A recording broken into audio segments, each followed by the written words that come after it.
انشاءاللہ آج ہمارا لیسن نمبر 13 ہے، سورہ البقرہ پر ہیں اور آیت نمبر 258 سے شروع کر رہے ہیں۔ تو بسم اللہ الرحمن الرحیم۔ ألم تر إلى الذي حاج إبراهيم في ربه أن آتاه الله الملك إذ قال إبراهيم ربي الذي يحيي ويميت قال أنا أحيي وأميت قال إبراهيم فإن الله يأتي بالشمس من المشرق فأتي بها من المغرب فبهت الذي كفر والله لا يهدي القوم الظالمين۔ علم ترى لم کا مطلب عربی میں ہوتا ہے کیا، ترا کیا آپ نے دیکھا، کیا آپ نے دیکھا، اور یہ دیکھنا کیسے ہوتا ہے، اس کا مطلب اصل میں ہوتا ہے کہ آپ نے غور کیا کسی چیز کی طرف، طرف الذی وہ شخص کی طرف، حاجہ تو حاجہ جس نے حجت کی، جس نے جھگڑا کیا۔ یہ بحث کرنے والا کون تھا حضرت ابراہیم علیہ السلام سے؟ یہ بابل کا بادشاہ نمرود تھا، نمرود بن کنعان، ٹھیک ہے۔ تو اس نمرود نے حجت بازی کی، جھگڑا کیا حضرت ابراہیم علیہ السلام سے، فی ربہ اس کے رب کے بارے میں، ٹھیک ہے۔ ان یہ کہ آتاہ اللہ، ان یہاں پر وجہ بتا رہا ہے کہ اس کا سبب کیا تھا، یہ اس قدر اس نے جرأت کیسے کی تھی کہ اپنے رب کے بارے میں وہ بحث کرتا، اس کو جھٹلاتا حضرت ابراہیم علیہ السلام کو۔ تو یہ اس وجہ سے تھا کہ عطا کیا تھا اس کو اللہ نے الملک، بادشاہت، اس آدمی کو اللہ سبحانہ تعالیٰ نے بادشاہت دی تھی اور وہ کئی سالوں سے اقتدار میں تھا، تو اس کا دل اس کے اندر گھمنڈ اور تکبر آ گیا تھا کہ میں بہت بڑی چیز ہوں، میں جو ہوں۔ انسان کے پاس جب بہت سی نعمتیں آتی ہیں تو انسان سمجھتا ہے کہ میں اس قابل ہوں، یہ میری قابلیت کی وجہ سے مجھے سب کچھ مل رہا ہے، یا وہ سمجھتا ہے یہ میرا حق ہے۔ جب یہ فیلنگ انسان کو آ جاتی ہے کہ یہ میرا کمال ہے، میری وجہ سے ہے، تو پھر وہ بجائے اس نعمت کا شکر کرنے کے وہ تکبر میں آ جاتا ہے، وہ اپنے آپ کو بہت دوسروں سے بہتر سمجھنے لگتا ہے۔ تو یہی حال اس بادشاہ کا تھا، نمرود کا، کہ وہ اپنے آپ کو وہ اصل میں رب العالمین سمجھنے لگا تھا کہ میں پرووائیڈر ہوں سب کا، یہ میری حکومت ہے اور میں مالک ہوں اس کا۔ تو یہ انسان جو ہے، ایک انسان کے اندر یہ خرابی ہوتی ہے کہ وہ جب اس کو بہت نعمتیں ملتی ہے تو وہ ایک نعمتیں اصل میں اللہ کی طرف سے آزمائش ہوتی ہے انسان کے اوپر۔ اس نعمت کو دیکھ کر اللہ یہ دیکھنا چاہتا ہے کہ وہ انسان اللہ کا شکر کرتا ہے یا ناشکری کر کے وہ تکبر میں پڑ جاتا ہے۔ جو اللہ تعالیٰ یہاں فرما رہے ہیں کہ وہ ظالم وہ کیا تھا کہ اس نے اس کو اللہ نے اتنی نعمتیں دی تھی تو وہ اتنا تکبر میں آ گیا کہ وہ رب کے بارے میں، اللہ کے بارے میں اس کو اتنا گھمنڈ آ گیا کہ یہ بھول گیا کہ مجھے یہ ساری نعمتیں دینے والا میرا رب ہے، اور وہ اس رب کو جھٹلانے میں جھگڑنے لگا۔ حضرت ابراہیم علیہ السلام نے جب اسلام کی دعوت دی تو اللہ تعالیٰ فرما رہے ہیں کہ اس کی وجہ کیا تھی کہ اس کے پاس بادشاہت تھی، اللہ نے اسے بادشاہت دی تھی۔ اذ قال، اب اللہ تعالیٰ بتا رہے کہ کیا ہوا تھا۔ تو جب ابراہیم علیہ السلام نے اس سے کہا ربیا میرا رب جو ہے، جب ابراہیم علیہ السلام سے اس نے حضرت ابراہیم علیہ السلام نے جب دعوت دی کہ اللہ کی عبادت کرو، رب تمہارے رب کی، ہمارے رب کی عبادت کرو، تو جب اس نے جھٹلایا تو اور اس نے پوچھا تمہارا رب کون ہے؟ تو حضرت ابراہیم علیہ السلام نے فرمایا کہ میرا رب الذی وہ ہے، یحیی زندہ کرتا ہے، ویمیت اور موت دیتا ہے۔ تو حضرت ابراہیم علیہ السلام نے ایک ثبوت پیش کیا، ایک دلیل پیش کی، اللہ کی پہچان بتائی کہ اللہ میرا رب تو وہ ہے جو کہ زندہ کرتا ہے، زندگی دیتا ہے اور موت دیتا ہے۔ اب یہاں پر حضرت ابراہیم علیہ السلام کا یہ کہنے کا مقصد یہ تھا کہ اللہ کے سوا کوئی ہمیں زندگی دینے والا نہیں ہے، اور وہی جب مدت انسان کی پوری ہوتی ہے تو وہی انسان کو موت دے کے اپنے پاس لیتا ہے اور پھر سے دوبارہ اٹھاتا ہے۔ تو اس نے کہا، اس شخص نے کہا، قالا نمرود نے کہا، انا میں، احیی زندہ کرتا ہوں، و امید میں موت بھی دیتا ہوں۔ یعنی کہ وہ اتنا گھمنڈ میں آ گیا تھا کہ حضرت ابراہیم علیہ السلام تو وہ بات کر رہے تھے کہ جو انسان کچھ بھی نہیں تھا، مٹی سے اللہ نے پیدا کیا، ایک نطفے سے انسان کو پیدا کرتا ہے اللہ۔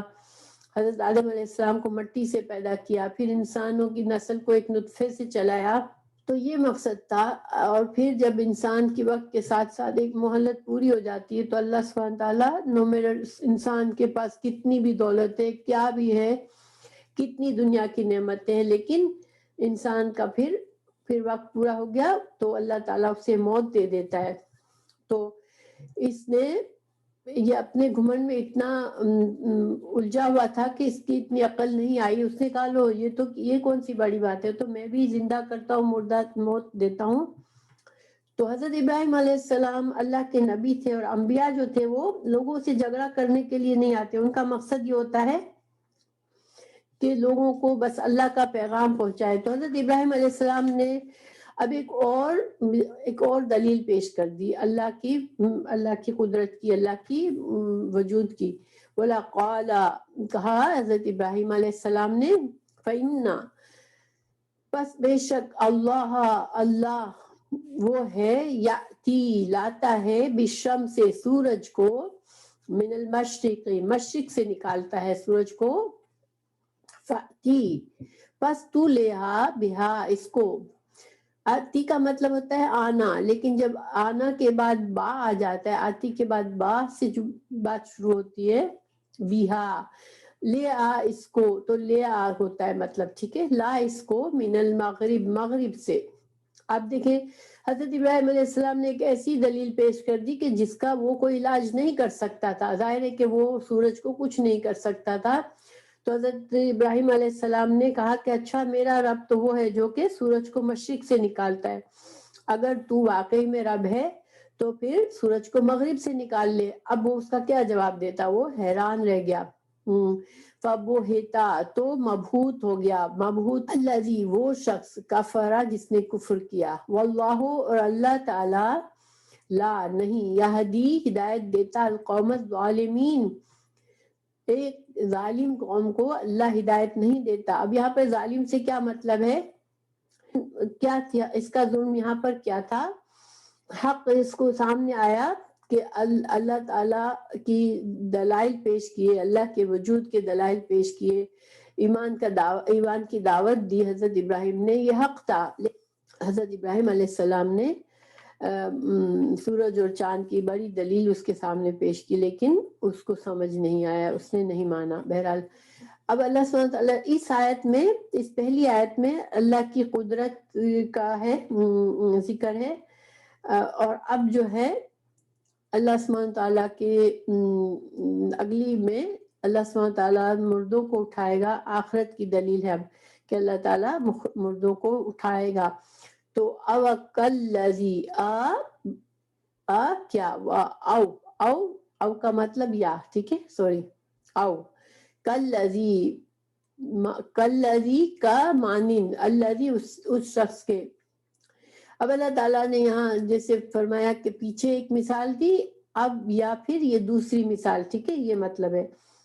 تو وہ شخص مرہ جو گزرا، اعلیٰ اوپر، قریتن ایک بستی، کے پر سے گزرا، ایک بستی میں سے گزرا. تو پچھلی جو آیت تھی اس میں توحید تھی، اللہ کی توحید، کہ اللہ ایک ہے، کائنات کا بنانے والا ہے. اور اس میں کیا ہے؟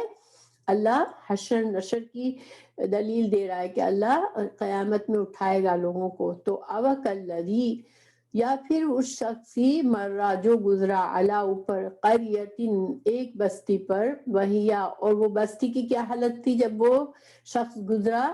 خاویتن، یہ کھوکھلی ہو کر گر چکی تھی. خاویہ کا مطلب ہوتا ہے کھوکھلا ہونا، اور کھوکھلی چیز گر جاتی ہے. اور گری ہوئی تھی علا اوپر، عروشہا چھتوں کے، یعنی کہ برباد ہو چکی تھی وہ بستی، بالکل تباہ اور برباد ہو گئی تھی. اور وہ شخص وہاں سے گزرا. یہ جو شخص تھے وہ ایک نبی تھے. اب ان کا نام اللہ تعالیٰ نے نہیں ذکر کیا قرآن میں، لیکن علماء نے کہا کہ یہ حضرت عزیر علیہ السلام تھے. تو حضرت عزیر علیہ السلام جب اس بستی سے گزرے تو اس کی حالت دیکھ کے بہت جیسے حیران ہو گئے کہ ارے اتنا اس حد تک تباہ ہو گیا ہے یہ شہر، اب یہ کب کیسے آباد ہو سکے گا، کبھی بھی کیسے آباد ہوگا. انسان ہوتا ہے نا جب اس حد تک تباہی دیکھتا ہے تو سوچتا ہے کہ اب یہ جگہ، یہ شہر اب کبھی آباد نہیں ہوگی. اللہ تعالیٰ نے قالا انا، کس طرح اس شخص نے کہا، یعنی ان نبی نے کہا، کیسے یحیی زندہ کرے گا، ہذہ اس کو، اللہ بعد موتہا، یہ بستی تو مردہ ہو گئی، اب اس کو اللہ کیسے زندہ کرے گا. وہ اس کے منہ سے نکل گئی بات. ٹھیک ہے، تو اللہ سبحانہ تعالیٰ نے فوراً اس کو ثابت کیا. کیسے ثابت کیا؟ فاماتہ، پس موت دے دی اللہ نے اس شخص کو. اللہ مئتا، 100 عامن سال. فوراً اللہ تعالیٰ نے اس شخص کو موت دی اور وہ 100 سال مردہ حالت میں پڑا رہا وہیں پر. ثم پھر بعثہ، پھر اس کو اٹھایا. قالا، فرمایا، کم کتنا، لبستا تم ٹھہرے، تم کتنی دیر سوئے تھے. مطلب یہ ہے اب ان 100 سالوں میں اللہ سبحانہ تعالیٰ نے اس بستی میں پھر دوسرے لوگ آئے، پھر اس پر کام کیا اس پر، اور اس کو آباد کر دیا. تو یعنی بستی جو تھی وہ بالکل فریش بن گئی جب تک ان 100 سالوں میں یہ جب سوئے. تو جو کہ انہوں نے کہا تھا کہ اس مردہ بستی کو اب کیسے اللہ زندہ کرے گا، تو اللہ تعالیٰ نے ان کو 100 سال سلایا اور اس دوران بستی کو پوری طرح سے آباد کر دیا. نئے سرے سے لوگ آئے، اس میں بس گئے اور اس کو کنسٹرکشن کی اور اس کو بنا لیا. پھر اللہ تعالیٰ نے ان کو زندہ کیا اور فرمایا کہ تم کتنی دیر ٹھہرے ہو. قالا، اس نے کہا، لبثت، میں ٹھہرا، یومن ایک دن، او یا بعد یوم یا کچھ حصہ دن کا. اب دیکھیں یہ نبی ہونے کی ایک دلیل ہے کہ اس سے یہ سوال جواب ہوا تو یا تو فرشتے کے ذریعے ہوا یا اللہ سبحانہ تعالیٰ، یہ ہمیں نہیں پتا کس طرح سے ہوا، لیکن چونکہ اس سے یہ سوال ہوا کہ تم کتنا عرصہ ٹھہرے ہو، کتنی دیر تک سوئے ہو، تو اس نے کہا کہ شاید پورا ایک دن سویا ہوں یا دن کا کچھ حصہ سویا ہوں. قالا، فرمایا، بلکہ لبستا تو ٹھہرا ہے، مئتا 100 عامن 100 سال تک تو سویا ہے. فانظر، پھر دیکھ، الا طرف، طعام کا، جب وہ شخص، وہ جو نبی تھے، وہ جب ایک درخت کے پاس یا لیٹے سونے کی نیت سے، تو ان کا کھانا پڑا ہوا تھا. انہوں نے اپنا کھانا، جیسے سفر میں ظاہر کھانا لے کر انسان نکلتا تھا، ان دنوں میں ہوٹلیں تو ہوتی نہیں تھی ہر جگہ پر.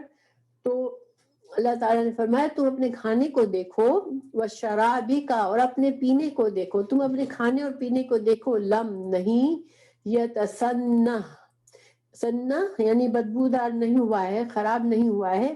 جب کھانا یا پانی خراب ہو جاتا ہے تو اس میں ایک بدبو ہو جاتی ہے نا. تو اللہ تعالیٰ نے فرمایا کہ تو 100 سال سویا، مگر تو اپنے کھانے اور پانی کو دیکھ کہ نہ کھانا خراب ہوا نہ پانی میں بدبو آئی.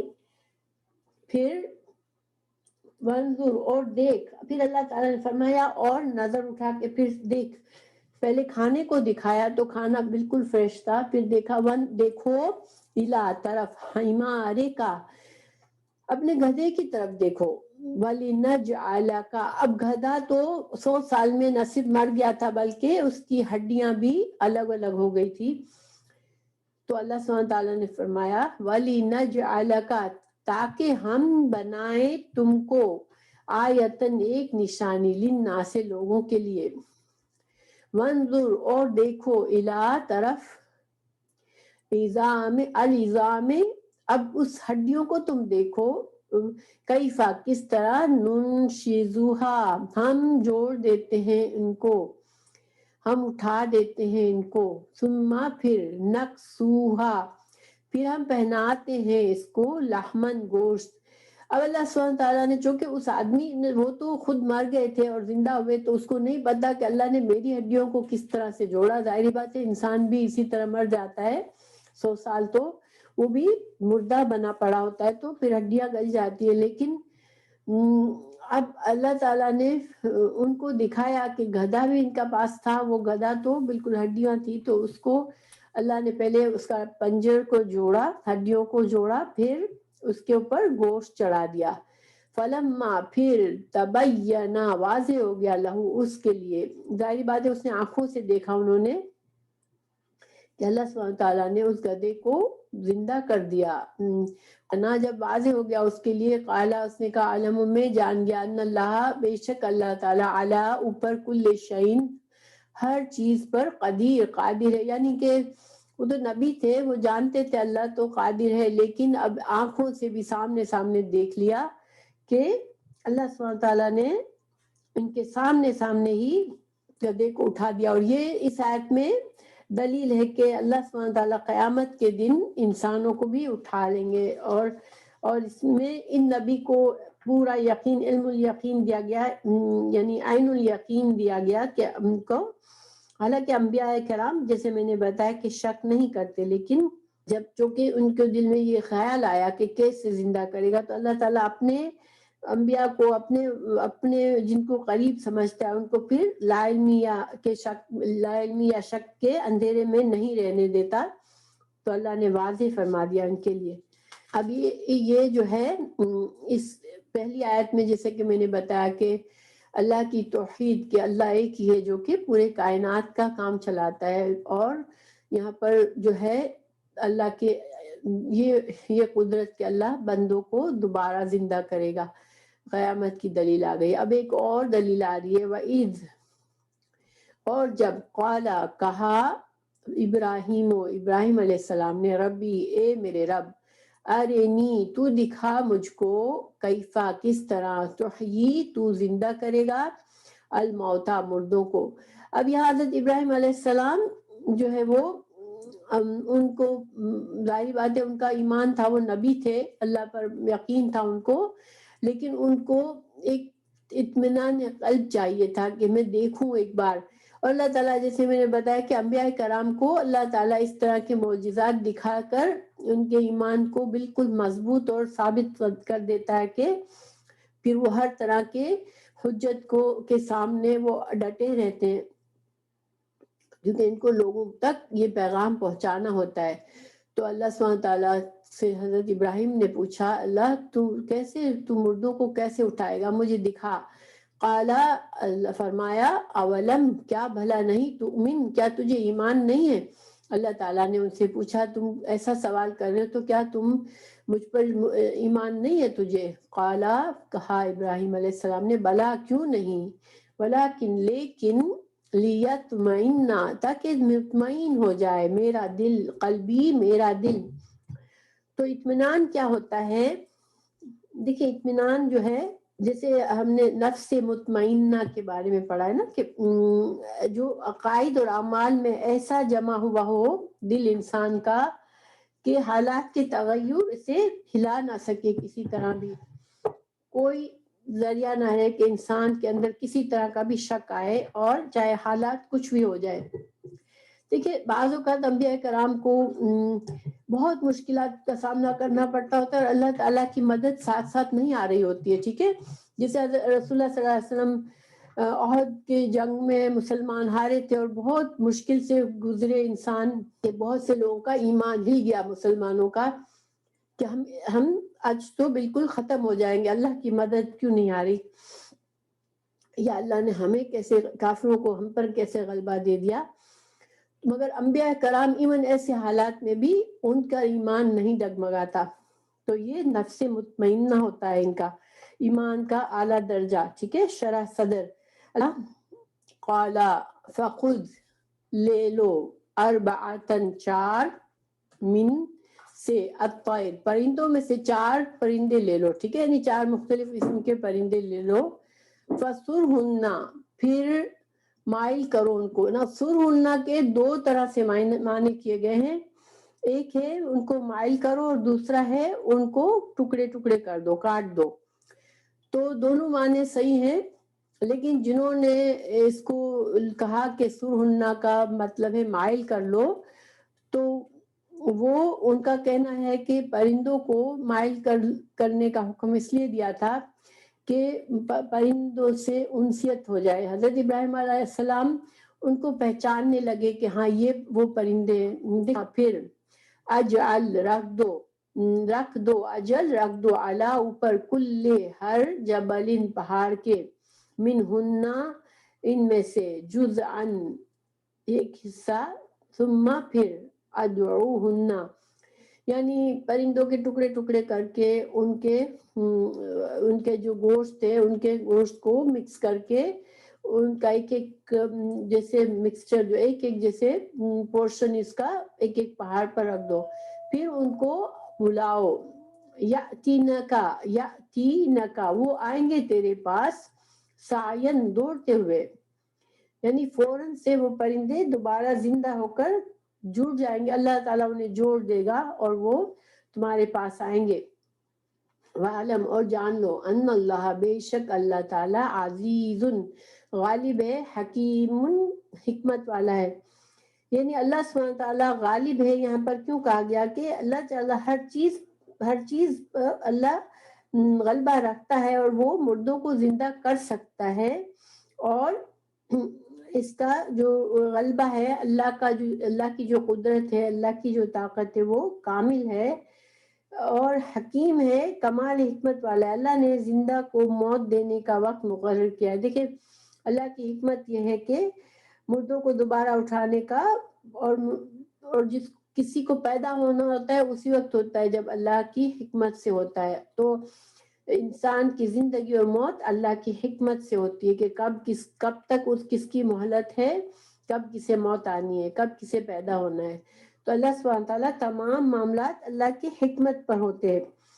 یہ مثال میں بھی کیا ہے، اس میں بھی ایک طرح سے آخرت کی دلیل ہے. تو 2 دلیلیں ہیں کہ اللہ سبحانہ تعالیٰ مردوں کو زندہ کرے گا. ٹھیک ہے.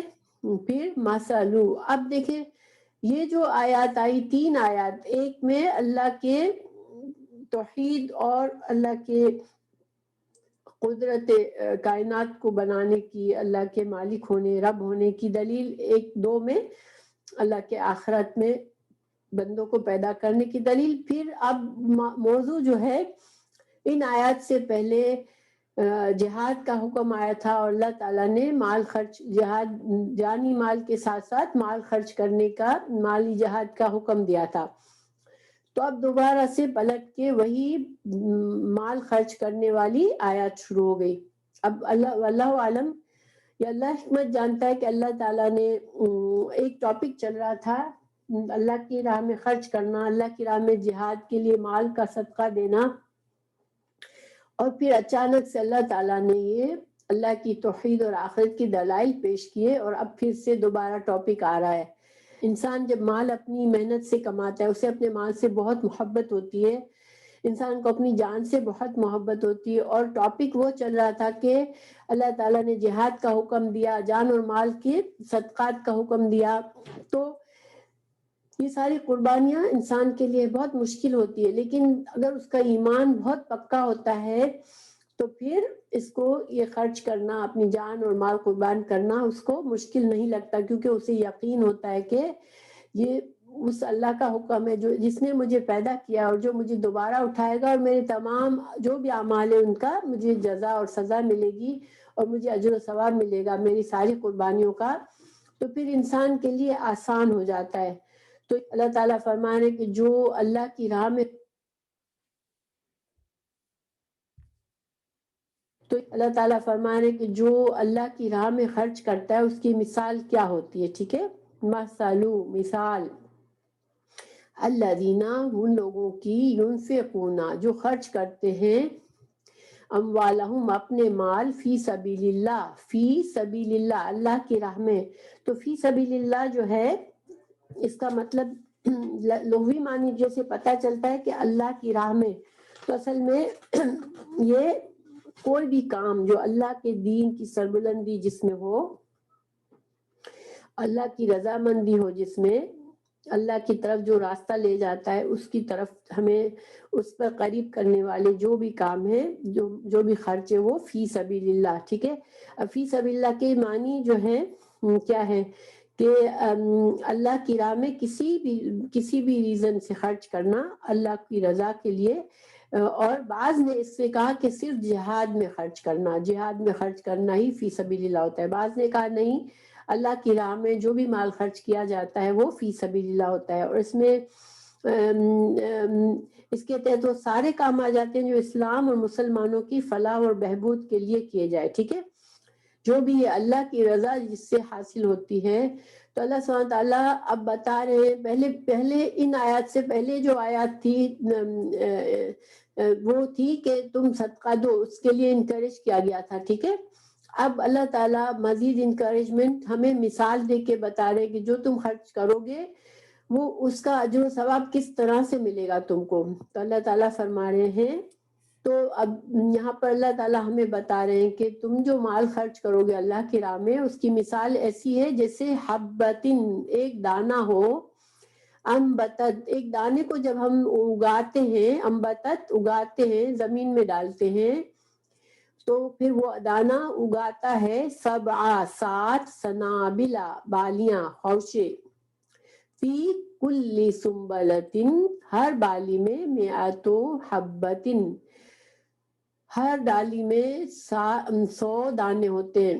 اب ایک نیکی میں ایک روپیہ، ایک دینار، ایک اکائی خرچ کرو گے تو اللہ تمہارے چیز کو یہاں 700 کی مثال دیے تو اللہ تعالیٰ فرمائے 700 گنا تک اللہ اسے بڑھا دے گا. واللہ اور اللہ تعالیٰ یضاعف بڑھاتا ہے لیمن واسطے اس کے یشاء جس کو وہ چاہتا ہے. ٹھیک ہے، اب اللہ کا چاہنا کیا ہے؟ ہمیشہ اللہ کا چاہنا اس کی حکمت اور مشیت ہوتی ہے. اللہ تعالیٰ چونکہ ہماری نیتوں کو جانتے ہیں، تو جب انسان جب خرچ کرتا ہے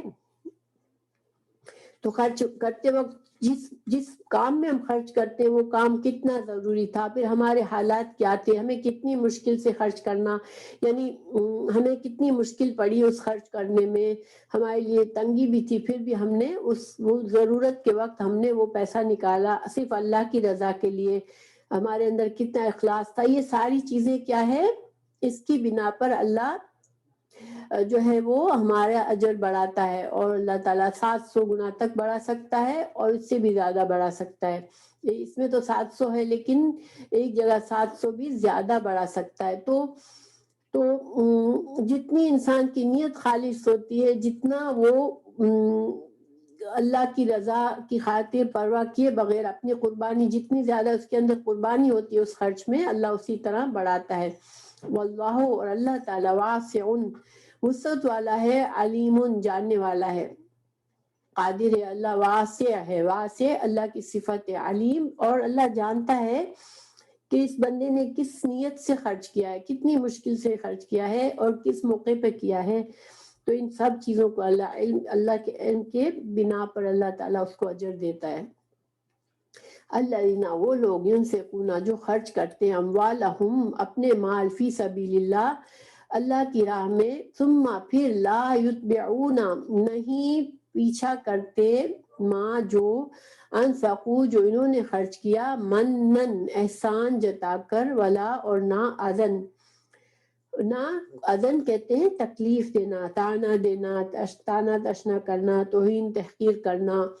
اللہ تعالیٰ فرما رہے کہ جو انسان صدقہ کرنے کے بعد نہ تو جس کو دیا اس پر احسان جتائے، نہ اس کو تکلیف دے، نہ ایذا پہنچائے، نہ اس کو دانے دے، تو پھر کیا ہے، لہم اس کے لیے اجرہم ان کا اجر ہے عندہ پاس ربہم ان کے رب کے پاس، ولا اور نہ خوفن کوئی خوف علیہم ان پر، ولا اور نہ ہم یحزنون نہ وہ غمگین ہوں گے۔ تو دیکھیں یہاں پر اللہ تعالیٰ نے ہمیں ہمارے اجر و ثواب کو بڑھانے کا ایک اور وجہ بتائی کہ ہم کب بڑھا سکتے ہیں، جبکہ ہمارے دل میں ذرا سا بھی یہ احساس نہ ہو کہ میں نے کوئی احسان کیا اس شخص پر۔ جب ہم خرچ کریں تو یہ سمجھے کہ یہ میں نے صرف اللہ کے لیے کیا ہے، اس کسی پر میں نے کوئی احسان نہیں کیا، نہ دل میں ہو، نہ زبان پر ہو، نہ ہمارے رویے میں ہو، ٹھیک ہے۔ اور نہ ہم تکلیف دیں کہ جس کو دیا ہے اب اس کو ہم سمجھے کہ اب یہ زندگی بھر ہمارا غلام بن کے رہے، ہمارے آگے پیچھے پھرے، ہمارے آگے جھک کر بات کرے، کیونکہ ہم اس کو پر احسان کرتے ہیں، ہم اس کو مال دیتے ہیں، ہمیں ویسی تکلیف بھی نہ دے کسی کو، نہ ہم کسی کو بے عزت کرے، نہ حقیر کرے، اس کو اسی طرح اس کو عزت کے ساتھ اس سے معاملہ کرے، اور کسی کو خبر بھی نہ ہونے دے کہ ہم اس پر احسان کر رہے ہیں۔ تو یہ ساری باتیں ہمارے اجر و ثواب کو بڑھانے کا ذریعہ ہے۔ اور پھر اللہ سبحانہ وتعالیٰ فرما رہے ہیں کہ جس کا رویہ ایسا ہوگا اس کو کوئی خوف نہیں ہوگا قیامت کے دن، نہ وہ غمگین ہوں گے۔ دیکھیں خوف اور غمگین کا جہاں بھی یہ جملہ آتا ہے نا، ولا خوف علیہم ولا هم یحزنون، تو اصل میں وہ مطلب ہوتا ہے کہ اس کو جنت ملے گی، کیونکہ جنت ہی ایسی جگہ ہے جہاں پر انسان کو کوئی مستقبل کا خوف نہیں ہوگا، نہ ماضی کا غم ہوگا۔ تو جنت کے علاوہ دنیا میں کوئی ایسی جگہ نہیں ہے جہاں انسان خوف اور غم سے محفوظ ہو۔ اور یہاں پر خاص طور سے اللہ تعالیٰ یہ بھی فرما سکتے تھے کہ اس کے لیے جنت ہے، مگر خوف اور حزن نہیں ہوگا۔ تو یہ آیت کی مناسبت سے ہے کہ دیکھیں انسان جب اپنے پاس تھوڑے سے پیسے، پھر بھی اس کے دل میں یہ خوف نہیں آتا اللہ کی راہ میں خرچ کرتے ہوئے کہ میرا مال ختم ہو جائے گا تو کیا ہوگا میرا، ٹھیک ہے۔ اور اس کو پیسہ دینے کے بعد یہ افسوس نہیں ہوتا کہ اوہو میں نے تو اتنا سارا مال دے دیا۔ تو چونکہ اس نے صدقہ کرتے وقت اپنے دل کو خوف اور غم سے مقابلہ کر کے، اپنے دل سے خوف اور غم نکال کے صدقہ کیا تھا، تو پھر اللہ تعالیٰ نے اسی مناسبت سے اس کے اجر کا ذکر کیا کہ اس کو جنت جیسی جگہ ملے گی جہاں پر اسے کسی چیز کا خوف اور غم نہیں ہوگا۔ قولن، اب اللہ سبحانہ تعالیٰ فرما رہے کہ بعض اوقات ایسا ہوتا ہے کہ انسان سے کوئی مانگتا ہے، ہم نہیں دے سکتے، ہمارے پاس نہیں ہے، تو ہم اس کو دھتکارے نہ، ٹھیک ہے۔ ہم کیا کریں، قولن بات، معروف اچھی، معروف جو ہے وہ قرآن میں حدیث میں معروف کا مطلب ہوتا ہے نیک طریقے سے، اچھے بھلے طریقے سے، ٹھیک ہے، خوشگوار طریقے سے، ومغفرۃ اور بخشش اور درگزر والا رویہ کر کے، خیرun بہتر ہے، من صدقۃ اس صدقے سے، یتبعها جس کے پیچھے انسان صدقہ دینے کے بعد کیا کرے، اذن تکلیف دے۔ تو اللہ تعالیٰ فرما رہے کہ تمہارا دل اگر اتنا بڑا نہیں ہے، اگر سپوز، تو تم کسی کو دے کر پھر اس کو تکلیف بھی دیتے ہو، اس کو تانا دیتے ہو، اس کو تکلیف، اس سے تم امید کرتے ہو میرا غلام بن کے رہے، بہت احسان مند رہے، تو پھر ایسے صدقے سے بہتر ہے کہ تم ایکسکیوز کر دو، تم سے کوئی مانگے تو تم کوئی اچھی بات کر لو، دعا دے دو کہ اللہ تعالیٰ تمہاری مدد کرے گا، یا اگر میرے پاس زیادہ ہوا تو میں تمہاری مدد کروں گا اللہ نے چاہا تو، یا کوئی بھی ایسی بات۔ اور اگر ہمارے نہ کہنے پر سامنے والے کو کچھ بات اچھی نہیں لگے اور کوئی ایسی بات کہہ دے وہ کہ اس نے دیکھو اتنا مال ہے پھر بھی نہیں دے رہا، اور ہمیں کوئی بات، بعض اوقات ہوتا ہے نا انسان کو پتا ہوتا ہے ہمارے پاس ہے اور ہم نہیں دیتے، تو وہ ہمیں باتیں بھی سنا دیتے ہیں بعض اوقات۔ تو اگر کوئی بات اس نے ایسی ویسی کر دی تو انسان اس کو معاف کر دے، تو پھر کیا ہوگا، یہ بہتر ہے، اس کا اجر و ثواب بھی زیادہ ہے، بجائے اس کے کہ ایسے صدقے دے کہ انسان صدقہ بھی دے اور پھر جس کو دیا اس کو تکلیف بھی دے، احسان جتا جتا کر۔ قول معروف و مغفرت میں ایک حدیث بھی ہے، رسول اللہ صلی اللہ علیہ وسلم نے فرمایا، صحیح مسلم کی حدیث ہے کہ تم پاکیزہ کلمہ بھی ایک صدقہ ہے، کسی کو صرف کچھ بھی نہیں دو، صرف ایک اچھی بات کر لو جس سے اس کا دل بڑھ جائے، ٹھیک ہے، یہ بھی ایک صدقہ ہے. کوئی پریشان بیٹھا ہے، اداس ہے، اس کو چیئر اپ کر لو، اس کو اچھی بات کر لو جس سے اس کا دل خوش ہو جائے. پھر دوسری حدیث ہے کہ تم کسی بھی معروف یعنی کسی بھی نیکی کو حقیر مت سمجھو، ٹھیک ہے. اگرچہ اپنے بھائی سے خندہ پیشانی سے ملنا ہی ہو، یعنی کہ اگر ہم کچھ نہیں دیتے لیکن لوگوں سے مسکرا کر ویلکم وارم انداز میں ملتے ہیں تو جس سے ان لوگوں کو اچھا فیل ہوتا ہے، تو یہ ایک صدقہ ہے، یہ بھی ایک نیکی ہے، ٹھیک ہے. ایک اور حدیث ہے کہ 3 شخصوں کی طرف اللہ تعالیٰ قیامت کے دن دیکھے گا بھی نہیں. ایک جو ہے جو ماں باپ کا نافرمان ہے، دوسرا شراب کا عادی، اور تیسرا دے کر احسان جتانے والا. ان تینوں پر اللہ تعالیٰ ان کی طرف دیکھے گا بھی نہیں. اور یہاں اللہ کی صفت آئی ہے غنی اور حلیم. تو اللہ سبحانہ تعالیٰ بے نیاز ہے، اللہ سبحانہ تعالیٰ خود جسے چاہے اسے دے سکتا ہے.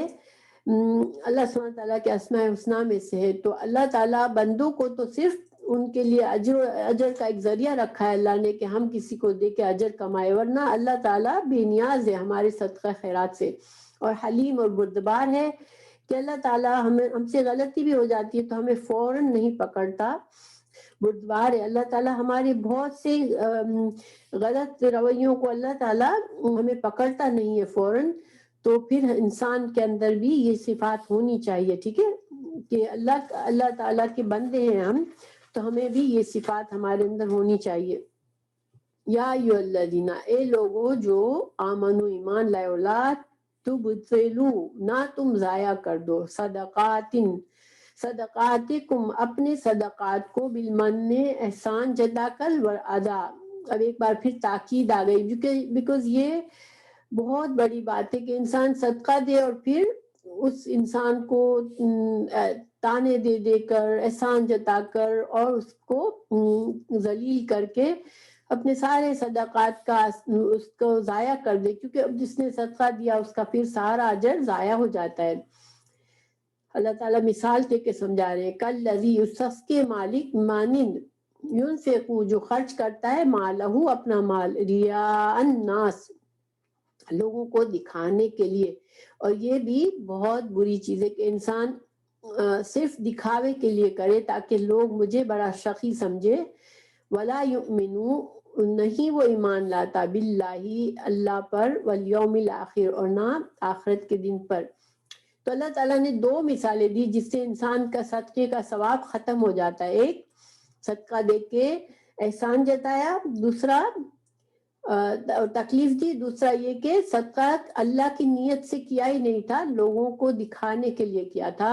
فَمَثَلُهُ، تو اس کی مثال، کا مثلی، مانند مثال، صفوان، چکنے پتھر کے ہے، علیہ، جس پر، ترابن، مٹی ہوتی ہے، فَصَابَهُ، تو پھر اس کو اس پتھر پر پہنچی، یعنی کہ وابل، تیز بارش، فترکہ، تو چھوڑ دیا اس کو، صلدن، صاف چٹیل. یعنی کہ دیکھیں انسان جو ہے وہ اچھی مٹی، جہاں زرخیز مٹی ہوتی ہے وہاں پر اپنا بیج بوتا ہے کسان، تو وہ درخت بن جاتا ہے، اس سے پھل آتے ہیں، ٹھیک ہے.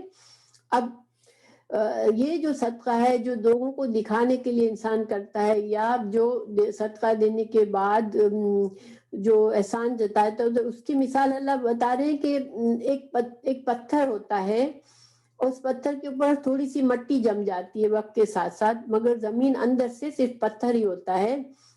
اس کے اندر اگر کوئی انسان بیج بوتا ہے تو اب تیز بارش آتی ہے تو وہ ساری مٹی جو ہوتی ہے دھل جاتی ہے، اور مٹی وہ نیچے سے پتھر ہی نکل آتا ہے، چٹان، صاف چٹیل پتھر نکل آتا ہے. یعنی کہ تمہارا بیج اگا ہی نہیں، تمہارا بیج جس مٹی میں ڈالا تھا وہ ساری مٹی پانی کے ساتھ ہی بہہ گئی.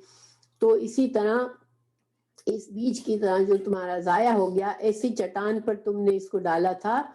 تو اسی طرح جب تم نے ریاکاری کے لیے جب صدقہ دیا یا احسان جتانے کے لیے کیا، تو پھر تمہارا صدقہ اسی طرح ہوتا ہے کہ وہ بیج بجائے اگنے کے بہہ جاتا ہے، ضائع ہو جاتا ہے.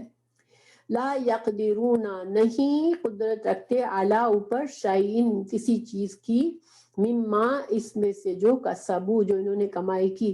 اب ظاہری بات ہے کہ انسان مال تو خرچ کرتا ہی ہے نا, اپنی محنت کا مال ہوتا ہے, اس کو انسان جب خرچ کرتا ہے لیکن پھر ریاکاری میں کر دیتا ہے یا احسان جتائے تو اس کا مال تو ضائع ہو ہی گیا نا, کیونکہ اس کو کوئی بھی اجر تو ملا نہیں.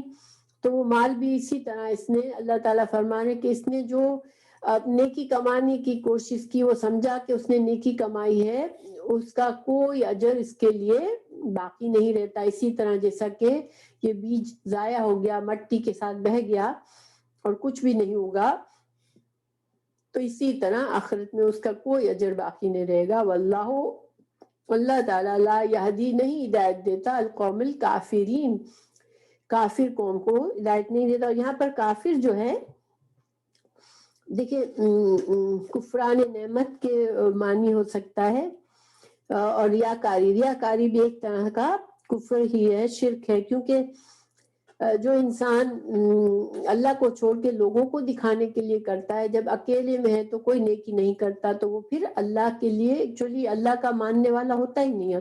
جس کا ایمان پختہ ہوتا ہے اللہ پر, وہ تو جانتا ہے کہ میں چاہے اکیلے میں ہوں, چاہے دوسروں کے سامنے ہوں, چاہے میں اپنے گھر والوں کے ساتھ بخل کر رہا ہوں اور میں لوگوں کو دے رہا ہوں, اللہ سب جانتا ہے. تو وہ پھر وہ انسان جو ہے وہ ناشکرا نہیں ہوتا اور ریاکاری نہیں کر رہا. ریاکاری بھی ایک طرح سے شرک ہو جاتا ہے.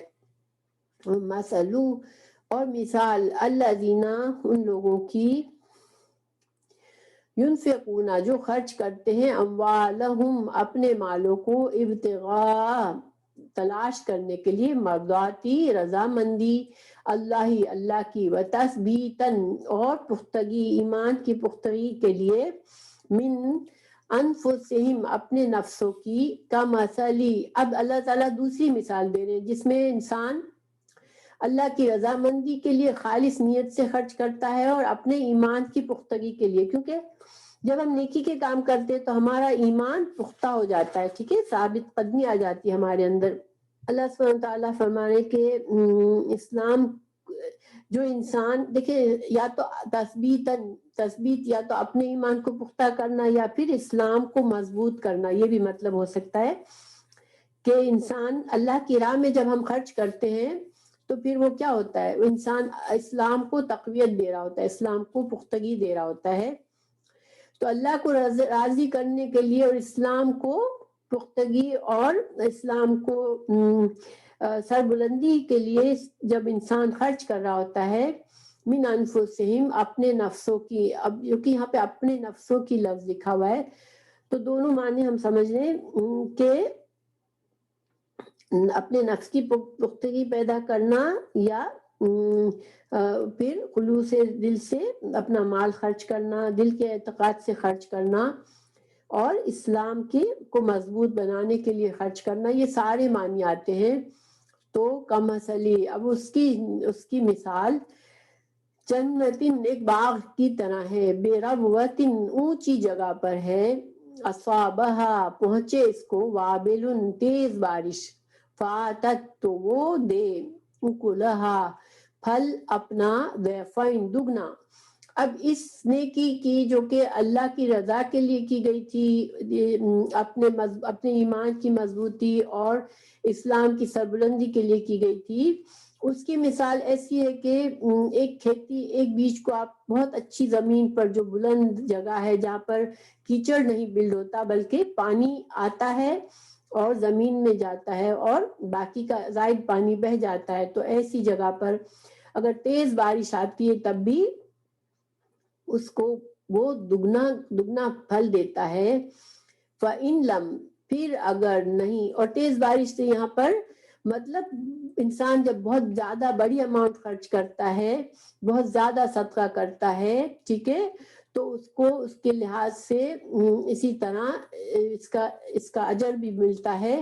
اور اگر فَإِلَّمْ, نہیں, پھر اگر نہ يُصِبْهَا, پہنچے اس کو, وابل, تیز بارش, فتل, تو شبنم ہی بہت ہے, یعنی کہ جب انسان اس نیت سے, خالص نیت سے خرچ کرتا ہے اپنے ایمان کے بڑھانے کے لیے, اسلام کی سربلندی کے لیے, تو پھر چاہے تھوڑا سا بھی خرچ کرتا ہے تو بھی کیا ہوتا ہے, اس کو اس کو سبزہ اگتا ہے، یعنی اس کا جو اجر و ثواب ہے وہ ایک دانے کی طرح، جس طرح دانہ اگ کر کئی گنا فروٹ دیتا ہے، اسی طرح پہ یہ بھی کئی دانے ایک دانے سے پیدا ہوتے، اسی طرح سے یہ صدقہ جو خالص نیت سے ہوتا ہے وہ بڑھتا ہے، اس کا اجر و ثواب بڑھتا ہے۔ واللہ، اللہ تعالیٰ، بما تعملون، تم جو کچھ بھی کر رہے ہو، بصیر، اللہ تمہارے تمام اعمال کو دیکھ رہا ہے۔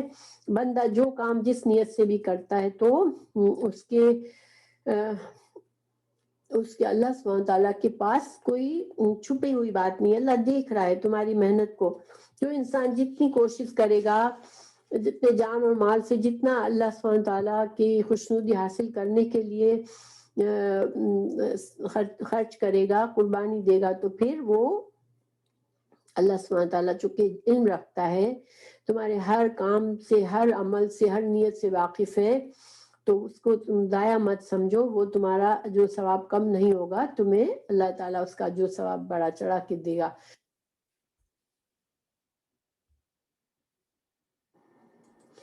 اعوذ باللہ من الشیطان الرجیم، بسم اللہ الرحمن الرحیم۔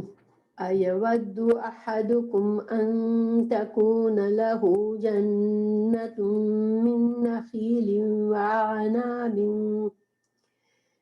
من نخيل وعناب تجري من تحتها الأنهار له فيها من كل الثمرات وأصابه الكبر له ذرية ضعفاء فأصابها إعصار فيه نار فاحترقت كذلك يبين الله لكم الآيات لعلكم تتفکرون۔ ہے کیا تم میں سے کوئی بھی یہ چاہتا ہے کہ اس کا کھجوروں کا اور انگوروں کا باغ ہو جس میں نہریں بہہ رہی ہوں اور ہر قسم کے پھل موجود ہوں؟ اس شخص کا بڑھاپا آ گیا ہو، اس کے ننھے سے بچے ہوں اور اچانک باغ کو بگولا لگ جائے جس میں آگ بھی ہو، پس وہ باغ جل جائے۔ اس طرح اللہ تعالیٰ تمہارے لیے آیتیں بیان کرتا ہے تاکہ تم غور و فکر کرو۔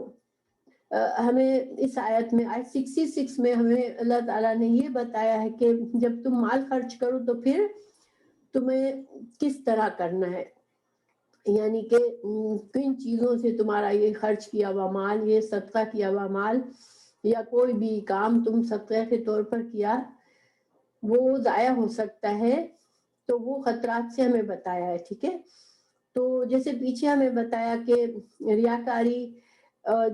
ریاکاری انسان دوسروں انسانوں کو دکھانے کے لیے انسان خرچ کرتا ہے، تو اس سے انسان کا جو صدقہ ضائع ہو جاتا ہے۔ اسی طرح اگر انسان کسی کو دیتا ہے اور دینے کے بعد وہ سمجھتا ہے اب یہ آدمی تو میرا غلام بن گیا، اب اس کو زندگی بھر میرا احسان مند رہنا ہے، اور پھر اس کے وہ اس سے کوئی ذرا سا بھی ایکسپیکٹ کرتا ہے کہ وہ ہر وقت میرے آگے دبا رہے، یا وہ اس کو احسان جتاتا ہے، اس کو اذیت دیتا ہے، تانے دیتا ہے، نقصان، تو یہ جو چیزیں ہیں، تکلیف دیتا ہے اس کو، تو یہ چیزیں پھر ہمارے اس دیے ہوئے صدقے کی جو عبادت کا اجر ہے اس کو ختم کر دیتا ہے۔ تو آپ کو پتا ہے کہ بعض گناہ ایسے ہیں جو ہماری نیکیوں کو ختم کر دیتے ہیں۔ اللہ سبحانہ تعالیٰ نیکیوں کا اجر دیتا ہے، لیکن ہمارے بعض اوقات ہم سے گناہ ہوتے ہیں تو ہماری جو نیکیاں ہوتی ہیں وہ ہمارے گناہ ان کو کھا جاتے ہیں۔ تو اسی طرح جب انسان بہت سی نیکیاں کرتا ہے تو اس کے گناہ بھی دھل جاتے ہیں۔ تو اب اگر انسان گناہ کرتا ہے اور گناہوں میں کے آخر کے زندگی خراب گزارتا ہے، اللہ سے توبہ بھی نہیں کرتا اور مر جاتا ہے، تو ہمارے نیک اعمال اور ہمارا ایمان ہوگا جو کہ اللہ سبحانہ تعالیٰ کی رضا کمانے کے کام آئے گا، اور جب اللہ ہم سے راضی ہو جائیں گے تو اللہ سبحانہ تعالیٰ ہمیں جنت نصیب کریں گے جن بندوں سے اللہ راضی ہوگا۔ ایسے وقت میں اگر کسی انسان کو دنیا میں اس نے صدقہ خیرات کیا ہوگا لیکن ریاکاری سے احسان جتا کر اور جو کام نہیں ہے کرنے کے اس کو کر کے گناہوں سے اپنے نیکیوں کو ضائع کر بیٹھے گا تو آخرت میں اس کو اپنی جو اس نے کام کیے ہوں گے اچھے ٹوٹے پھوٹے وہ بھی غائب ہو جائیں گے، تو اس وقت بڑی حسرت ہوگی۔ اس کی مثال اللہ نے ایسے سمجھائی کہ ایک آدمی کا بہت اچھا باغ ہے، اس میں بہت ساری اللہ کی نعمتیں اگ رہی ہیں، بہت ان سے پھل آ رہا ہے، اب وہ خود بوڑھا ہو جاتا ہے، اب بڑھاپے میں اس کے اندر اتنی انرجی نہیں ہے کہ اب مزید بہت محنت کرے، اب باغ اس کا لگ چکا ہے، اب ظاہر اس باغ کو شروع کرنا، لگانا، سیٹ کرنا، وہ نہریں اس نے سیٹ کی ہے، سب کیا ہے، سارا کام کیا ہے، اب بڑھاپے میں کسی وجہ سے وہ سارا باغ جل جائے اس کا، اب وہ اس کے اندر ہمت نہیں ہے کہ اب دوبارہ سے اس کو کھڑا کرے، جبکہ اب اس کے ابھی بچے اتنے بڑے نہیں ہوئے کہ وہ سارا کام سنبھال لے، تو اس آدمی کی حسرت کیسی ہوگی کہ وہ تو دیوالیہ ہو جائے گا کہ ساری زندگی کی محنت ختم ہو گئی اور اب نہ اپنے اندر ہمت ہے، نہ کوئی سہارا ہے کہ میرے اس باغ کو کھڑا کر دے۔ تو بس یہ حال ہوگا ان لوگوں کا جنہوں نے اپنے صدقات کو، اپنے نیک اعمال کو ضائع کیا ہوگا۔ تو گویا کہ دو طرح کے لوگوں کو یہ نقصان ہوتا ہے، ایک تو یہ کہ زندگی میں اچھے رہے اور آخرت میں جا کے انہوں نے اپنی آخر عمر میں جا کر اتنے برے کام کیے، گناہ کیے اور اپنے سارے نیک اعمال ضائع کر بیٹھے، اور ایک جو اس نے ریاکاری سے ضائع کر دیا۔ بہرحال ان دونوں کا انجام ایسا ہوگا کہ ان کو آخرت میں ان کے سارے جو تھوڑے بہت نیک کام تھے وہ سب غائب ہو جائیں گے اور ان کے پاس اعمال نامے میں صرف گناہ ہی رہ جائیں گے۔ اور اللہ سبحانہ تعالیٰ نے یہ ایک طرح سے سمجھایا ہے کہ ایسا مت کرو۔ یا ایھا الذین، اے لوگو جو آمنو ایمان لائے ہو، انفقو خرچ کرو، من سے من طیبات پاکیزہ چیزوں میں سے خرچ کرو، ماں جو کسب تم نے کمائی کی۔ تو انسان جو ہے، ایک تو انسان جیسے جاب کرتا ہے، کوئی مزدوری کرتا ہے، صنعت کرتا ہے، تجارت کرتا ہے، یہ کیا ہے، انسان نے کوئی طریقہ روزی کمانے کا ڈھونڈا اور اس نے کام کیا تو اس کو کسب تم نے کمائی کی، ٹھیک ہے، وَمِمَّا، اور اس میں سے جو اخرجنا نکالا ہم نے، لکم تمہارے لیے، من الارض زمین میں سے، یعنی کچھ تو چیزیں زمین سے اللہ اگاتا ہے، کھیتوں میں جو اگتا ہے، کچھ بعض چیزیں خود سے اگتی ہیں، باغات لگاتے ہیں انسان، تو اس میں انسان کی محنت تو اس میں بھی ہوتی ہے، لیکن اس کا دار و مدار اللہ سبحانہ تعالیٰ اس میں زمین سے جو چیزیں نکلتی ہیں تو پھر اللہ تعالیٰ ایک دانے سے ہزاروں گنا بڑھا دیتا ہے، چونکہ اس میں انسان کی محنت کے علاوہ اللہ تعالیٰ ویسے ہی جب زمین سے اگاتا ہے تو اللہ تعالیٰ ویسے ہی برکت دے دیتا ہے، اس وجہ سے اس کو الگ ذکر کہ ان دونوں کا حساب کتاب الگ طرح سے ہے، تو اس لیے اللہ تعالیٰ نے الگ الگ ان کو ذکر کیا کہ تم اس میں سے بھی صدقہ دو اور اس میں سے بھی، یعنی زکوٰۃ مال تو زکوٰۃ تو دو گے ہی، زکوٰۃ کے علاوہ نفلی صدقہ بھی دونوں طرح سے دو، ٹھیک ہے، وَلَا تَيَمَّمُوا، اور نہ تم ارادہ کرو، الخبیث خبیث ناپاک چیز دینے کا صدقے میں تم ارادہ بھی نہیں کرو۔ خبیث کیا ہوتی ہے؟ خبیث کا مطلب ہوتا ہے بے فائدہ، حرام یا ردی چیز، نکمی چیز، ٹھیک ہے، اس کو ردی کہتے ہیں، اس کو خبیث کہتے ہیں۔ تو خبیث میں وہ بھی آ جاتا ہے مال جو کہ حرام کمائی سے کمایا ہوا ہے، اور وہ مال بھی آ جاتا ہے جو کہ کسی کام کا نہیں ہے، بیکار ہے، ردی مال ہے، تو اس کو تم اٹھا کے بولو کہ چلو یہ تو بیکار کی چیز ہے، اس کو ہی دے دو، میں تو یہ اللہ، تم اپنے لیے تو انسان اچھی سے اچھی چیز پسند کرتا ہے، تو پھر اللہ کے نام پر دینے کے لیے ردی چیز مت دو، تم عمدہ مال خرچ کرو، حلال مال خرچ کرو، ٹھیک ہے۔ طیبات کا طیب کیا مطلب ہوتا ہے؟ ایک تو حلال اور پاکیزہ، دوسرا عمدہ اور کارآمد، کسی کو دو تو اس کے کام آئے، ٹھیک ہے۔ پھر لستم، اور نہیں ہو وہ چیز ایسی ہو کہ تم خود بھی بِآخِذِہِ، تم اس کو بھی لینے والے نہ ہو، یعنی کوئی تمہیں ایسی چیز دے تو تم کو بھی برا لگے کہ یہ کیا اٹھا کے دے دیا ہے، تم بھی لینا پسند نہ کرو، ایسی چیز تم کسی اور کو مت دو، الا مگر ان یہ کہ تم چشم پوشی کرو فی ہی اس میں، یعنی اللہ تعالیٰ ہمیں مثال سمجھا رہے ہیں کہ جیسے مثال کے طور پر تم کے کسی نے دیا کوئی ایسی ردی چیز، ناکارہ چیز جو تمہارے کسی کام کی نہیں ہے، مگر تم اس کو بعض اوقات انسان منع کر دیتا ہے مجھے یہ نہیں چاہیے، بعض اوقات اس کو لحاظ میں آ جاتا ہے یا دبا ہوا ہوتا ہے اس انسان سے، یا وہ بات کو خراب نہیں کرنا چاہ رہا، تو وہ چشم پوشی کر کے اس چیز کو لے لیتا ہے برے دل سے کہ کیا پتہ نہیں میں اس کو پھینک ہی دوں گا جا کے، مگر اس سے لے لیتا ہے۔ تو اللہ تعالیٰ فرما رہے کہ تم دوسروں کے ساتھ ایسا مت کرو جو تم خود اپنے لیے پسند نہیں کرتے، اور یہ اسلام کا ایک دستور ہے کہ ہمیشہ انسان یہ سوچے کہ میں دوسروں سے جو رویہ کرتا ہوں کیا میرے ساتھ کوئی وہ رویہ کرے تو میں پسند کروں گا؟ تو انشاءاللہ اگر ہم اس طرح سوچیں گے تو ہم دوسروں سے کبھی برا رویہ نہیں کریں گے، کیونکہ ہر انسان چاہتا ہے مجھے اچھی طرح سے ٹریٹ کیا جائے، مجھے عزت دی جائے، مجھے پیار دیا جائے، لیکن جب دوسروں کا معاملہ آتا ہے تو ہم اس کے ساتھ اس کی حق تلفی کرتے ہیں، اور اگر وہ ہم سے کمزور ہوتا ہے تو بعض اوقات بلا وجہ کا اس کے ساتھ برا سلوک بھی کرتے ہیں، تو یہ اس سے بچنا چاہیے۔ وَعَلَمُوا، اور جان لو، ان اللہ، بے شک اللہ تعالیٰ، غنی، اللہ تو غنی ہے، اللہ کو کسی صدقے کی ضرورت نہیں ہے کہ تم صدقہ کرو، اللہ تو خود سب کو دیتا ہے، حمید، اور وہ اپنی ذات میں تعریف والا ہے۔ تو اب سوال یہ پیدا ہوتا ہے کہ بعض چیزیں ہمارے پاس پڑی ہوتی ہیں، جو چیزیں تو بڑی اچھی ہوتی ہیں مگر ہمارے کام کی نہیں ہوتی ہے، تو کیا ان کو بھی پھر ہم کسی کو نہیں دے سکتے؟ کیونکہ اب ہم تو ہمیں وہ پسند نہیں آ رہی ہے، ہم ان کو کام میں نہیں لا رہے، مگر چیز بڑی اچھی ہے، کسی اور کے کام آ سکتی ہے، تو پھر اس کو ہم کسی کو دے سکتے ہیں، ٹھیک ہے۔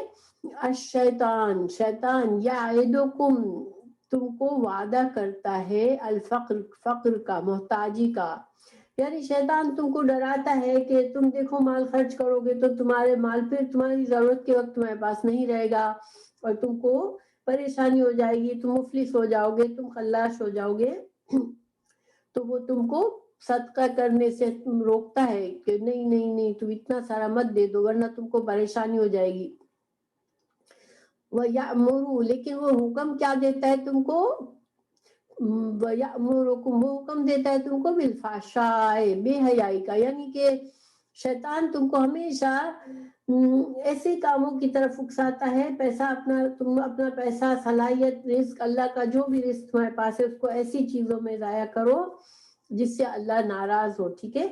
تو فحشاء جو ہوتا ہے وہ گناہ، برائی، جس سے کراہت ہو، یعنی اس سے خبردار رہو۔ واللہ، اور اللہ تعالیٰ، یعدکم، اللہ تو تم کو وعدہ کرتا ہے مغفرتن، بخشش کا، منہ، اپنی طرف سے، وفضلن، اور فضل کا۔ اب اللہ سبحانہ تعالیٰ تو تمہیں جب صدقہ کرنے کو کہتا ہے، اللہ تعالیٰ تمہیں اچھے کاموں میں پیسہ خرچ کرنے کے لیے کہتا ہے، تو اس میں تمہارا فائدہ ہے کہ تمہاری آخرت، تمہارے گناہ اس سے پاک ہوتے ہیں، صدقہ کرنے سے انسان کے گناہ دھل جاتے ہیں اور انسان گناہوں سے پاک ہونے لگتا ہے، اور اللہ سبحانہ تعالیٰ مزید فضل دیتے ہیں کہ آخرت میں بھی اجر و ثواب ہمارے صدقے کا دیتا ہے، اور صدقے سے مال کبھی ختم نہیں ہوتا۔ رسول اللہ صلی اللہ علیہ وسلم کی حدیث ہے کہ بے شک اللہ پاک ہے، وہ قبول نہیں کرتا مگر پاک کو، یہ پچھلی آیت سے ریلیٹڈ ہے۔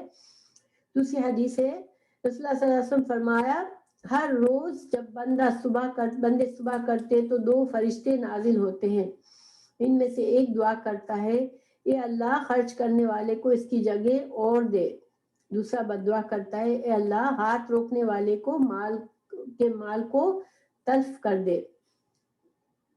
تو فرشتے بھی ہمارے لیے دعا کرتے ہیں اگر ہم صدقہ کرتے ہیں، اور اس کے بجائے اگر بخل کرتے ہیں، بخل بھی فحشاء ہے۔ اگر بخل کیا ہوتا ہے کہ جہاں سخت ضرورت ہے وہاں بھی انسان مال ہوتے ہوئے بھی ہاتھ روک کے بیٹھا ہو، تو یہ بخل ہے۔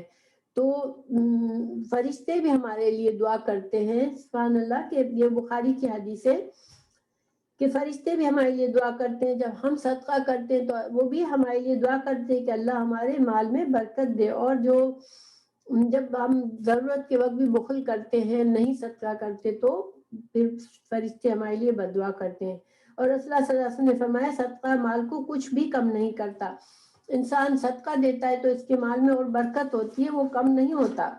ویسے بھی دیکھیں کہ انسان کا سب کچھ اللہ ہی کا دیا ہوا ہے، اللہ جب چاہے لے لے. تو پھر ہم جب تک ہمارے ہاتھ میں چیز ہے اس وقت تک ہم اگر اللہ کو راضی کرنے کے لیے اس میں سے نکالتے ہیں تو اس سے ہمیں ہمارا ہی فائدہ ہے. پھر سورہ بنی اسرائیل کی آیت نمبر 20, 26, 27 کا ترجمہ ہے قرابت داروں اور مسکین اور مسافر کو اس کا حق دو.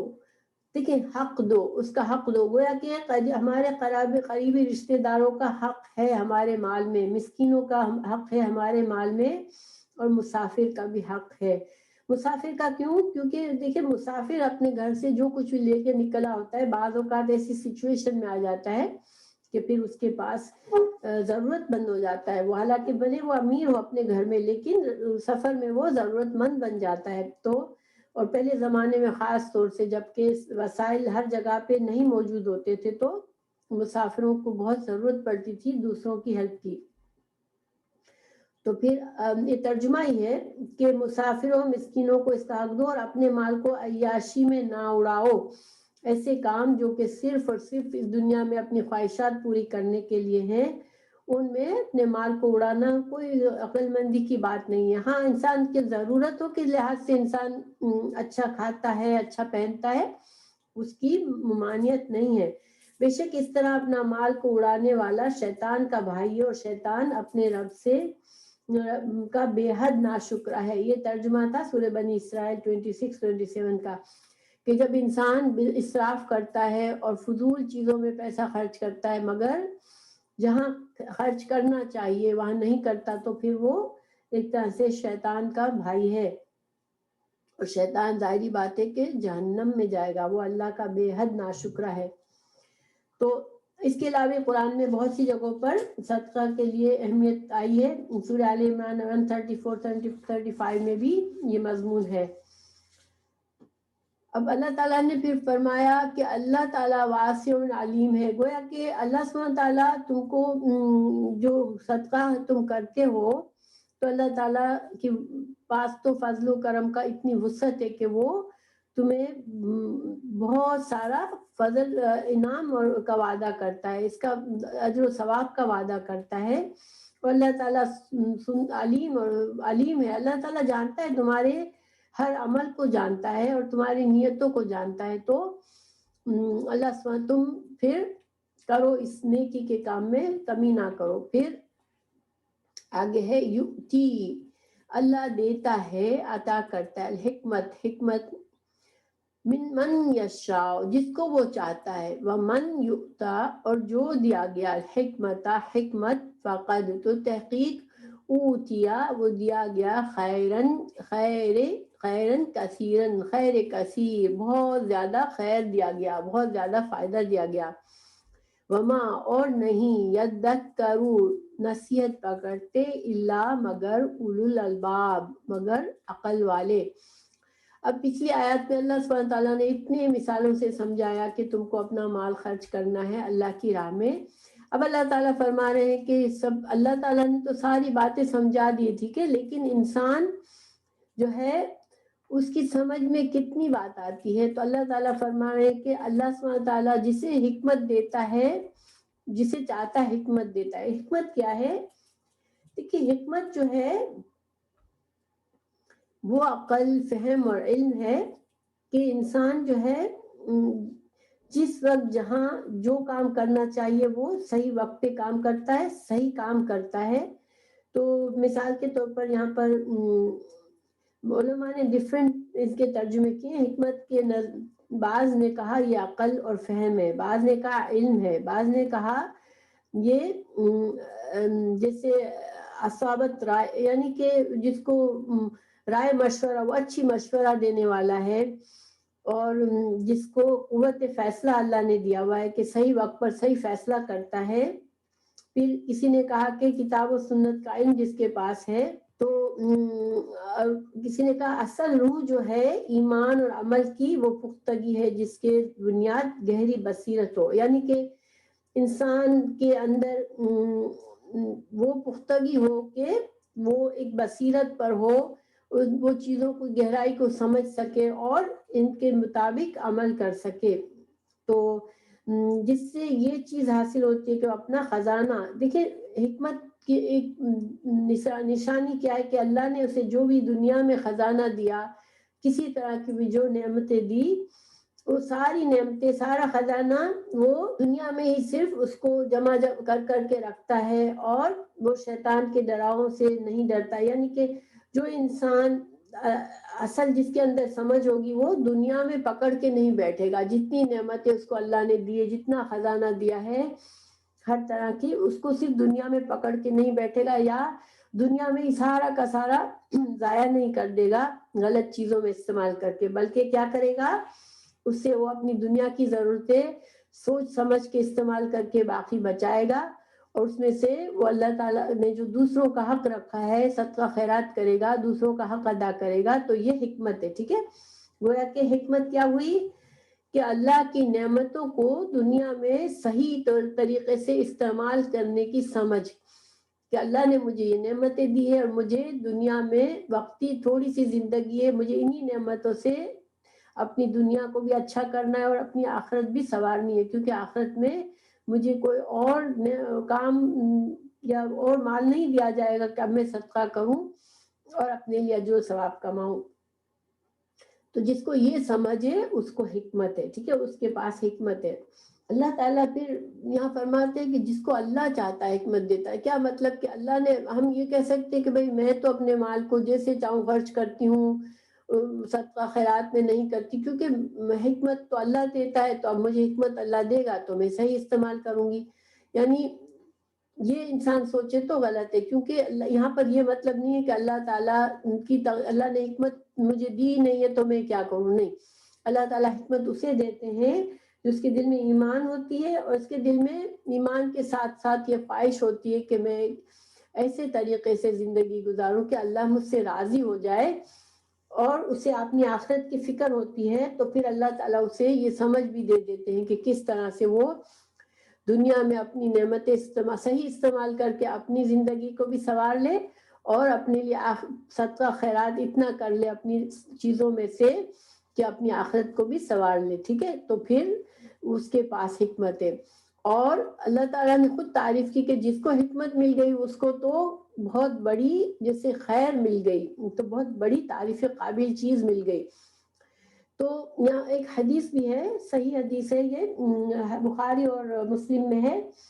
2 شخصوں پر رشک کرنا جائز ہے. رسول اللہ صلی اللہ علیہ وسلم نے فرمایا 2 شخصوں پر رشک کرنا جائز ہے. ایک وہ جس کو اللہ نے مال دیا اور وہ اسے راہ حق میں خرچ کرتا ہے، اور دوسرا وہ جسے اللہ نے حکمت دی، جس سے وہ فیصلے کرتا ہے اور لوگوں کو اس کے تعلیم دیتا ہے.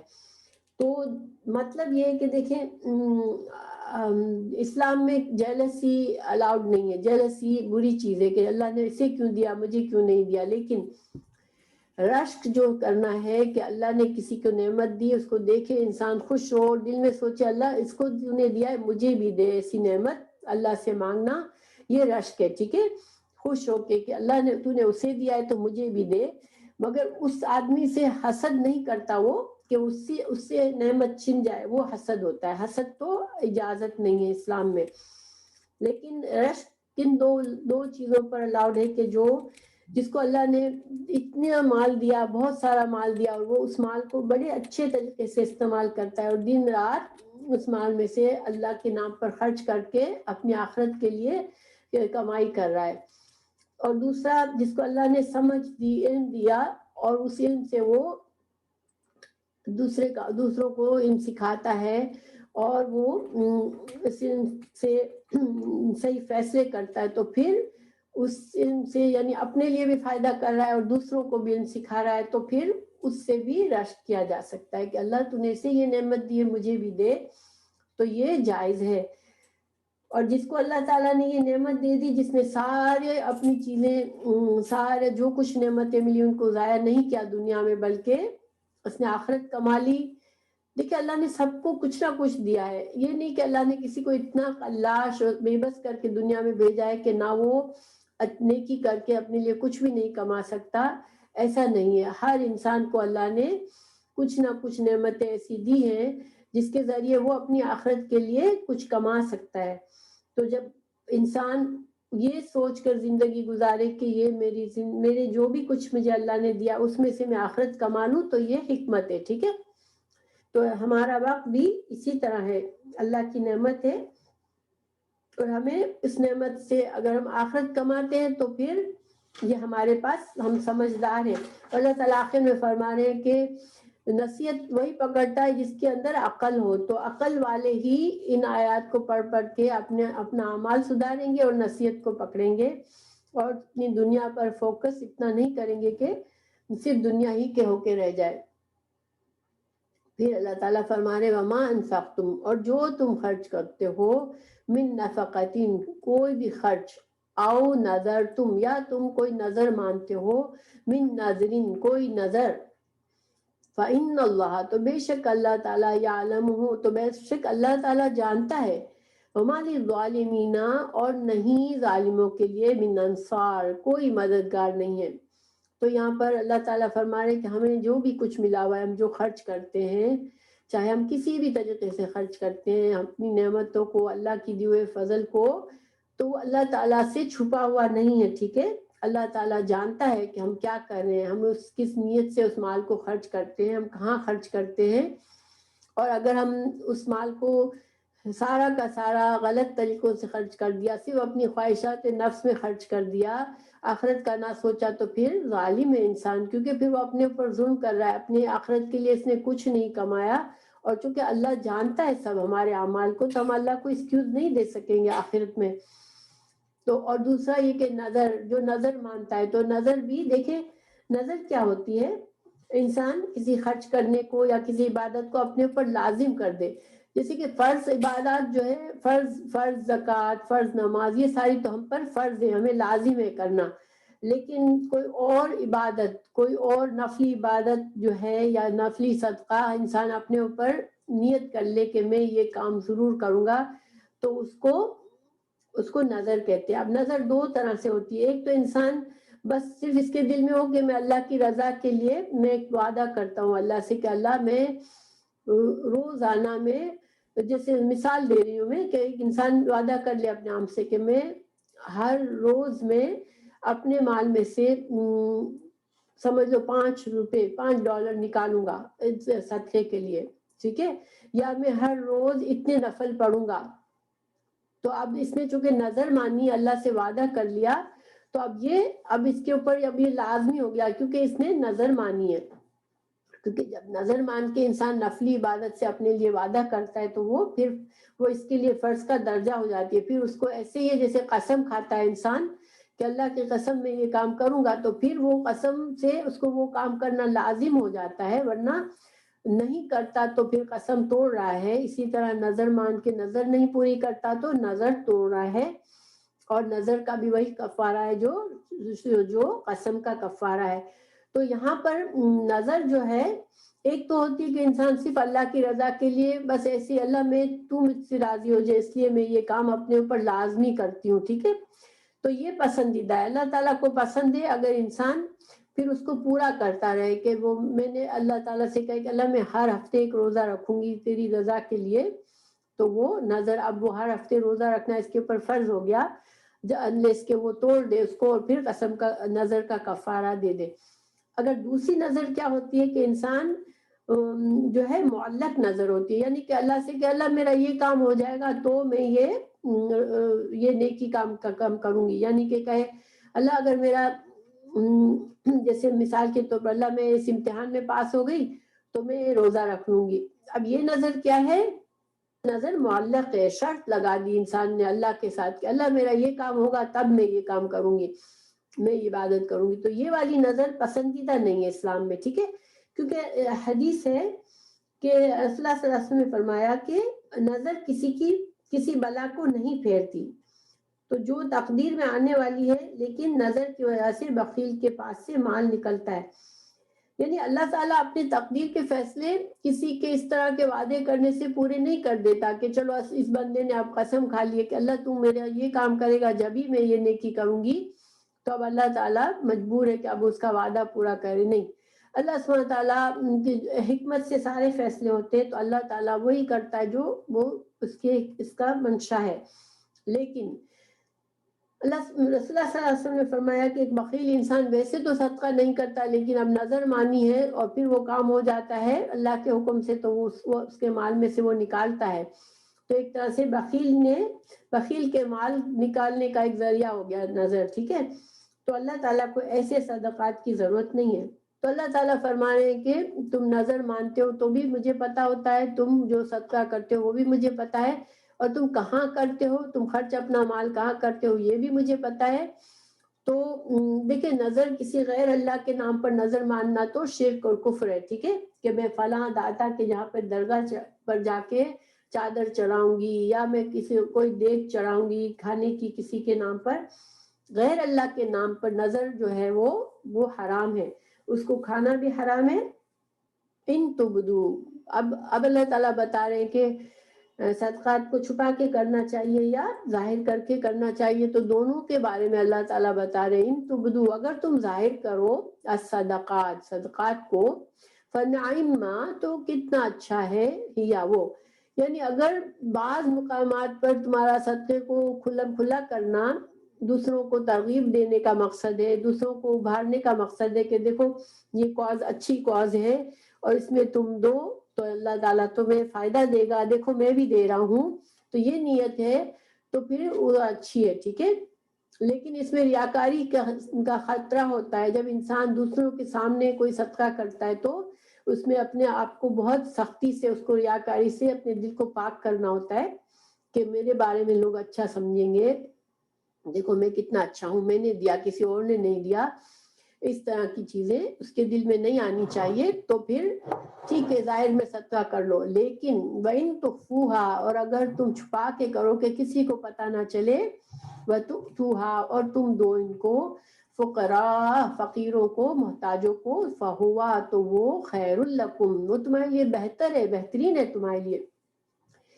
یعنی کہ اجازت تو ہے کہ ظاہر کر کے صدقہ دو اگر تمہاری نیت دکھاوے کی نہیں ہے، مگر تم چاہتے ہو کہ میرے اس نیک کام سے دوسروں کو بھی ترغیب ہو تو تم کر سکتے ہو، لیکن چھپا کے دو تو وہ تو بہترین ہے.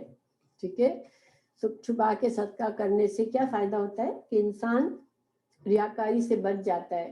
وَيُكَفِّرْ، اور وہ دور کرے گا، عنکم، تم سے، من سیئاتکم، تمہاری برائیاں. صدقہ کرنے سے انسان کے گناہ جھڑ جاتے ہیں، انسان کے گناہ معاف ہو جاتے ہیں.